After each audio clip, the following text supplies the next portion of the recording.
Hey, Johnny. Hi, Jarvis. Almost thought you wouldn't show today.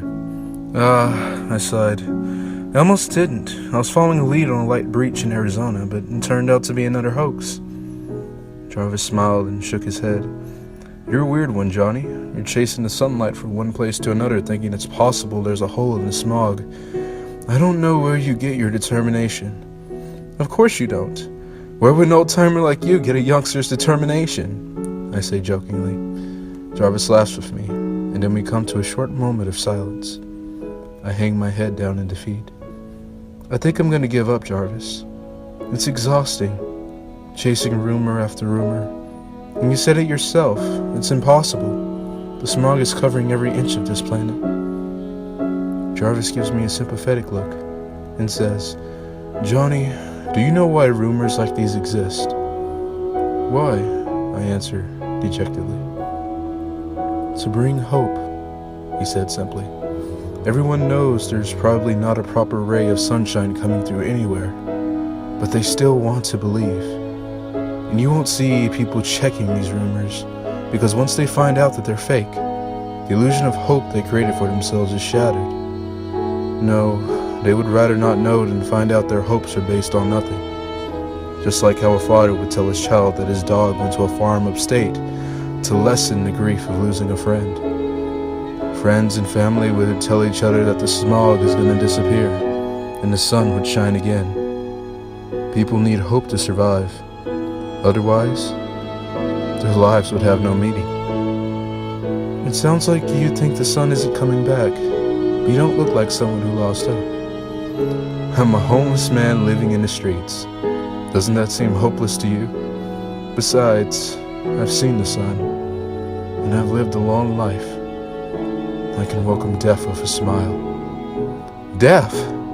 You still got a good few years on you, old man. Well, you might be right there, he replied, laughing. Listen, Johnny, I just don't want you to waste your life searching for a phantom of sunlight. Your determination is admirable, but humanity has given up. They've already abandoned that hope and left. What do you mean left? I asked. Oh, that's right. We started before you were born, so I guess you don't know. What is it, old man? Come on, I said impatiently.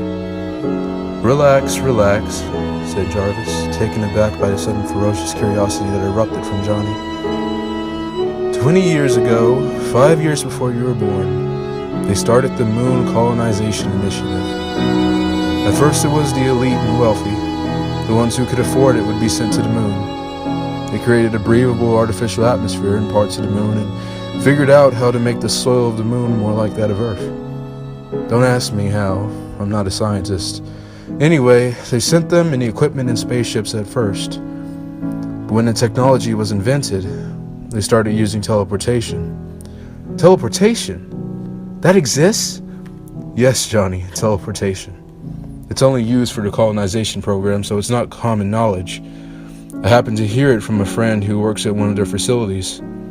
Teleportation made transport easier, so they made the initiative open to the public. But it still required a hefty fee. So you see, humanity gave up on the sun. And so should you. Jarvis thought the story can divert me from my dream, but he was mistaken, and gave me another avenue from which I can achieve it. Jarvis saw the glimmer in my eye, and realized the mistake he made in telling me that story. No, don't even think about it.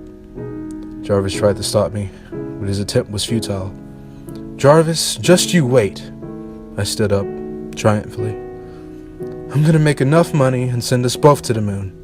You're the closest to a family I've got, so you're coming with me, I said, and left running. It was hard for the next 5 years. I've worked 3 part-time jobs and minimized my expenses as much as possible.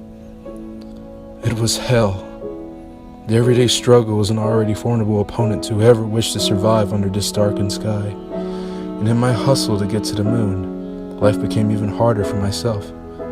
I was hungry all the time as I managed my food rations, almost always looking as if at death's door. And I even reduced the medicine tablets I bought. After 2 years of this hellish regime I set for myself, one of my colleagues at work, Kyle, started saying, "How you doing there, zombie boy?" whenever he saw me. For once to be called a zombie in a world where everyone was malnourished would certainly mean the person gave up on life. However, I knew this struggle would eventually pay off. The government realized, of course, that the absence of sunlight can have adverse effects on humanity and vegetation, so they came up with solutions. Tablets including many replacement vitamins, such as vitamin D that we are supposed to naturally get from being exposed to sunlight, were created by the government with the help of some private labs, and all citizens were given daily vouchers to exchange for their medicinal rations. I sold my vouchers to whoever wanted it and put the money in my moon fund. They also developed special greenhouses with light that resembled the sun's, emanating from a massive light bulb in the center of the roof. They called it a mechanical sun, alongside a new type of fertilizer that was overflowing with nutrients. Agriculture, thought at a smaller scale than before, was spared from plagues of the world around it. At the end of those 5 years, I had saved up enough money for me and Jarvis to enter the Moon Colonization Initiative. But I was too late. In my haste for getting money, I began to meet Jarvis less, until eventually, I was too busy to see him at all. He died a year prior.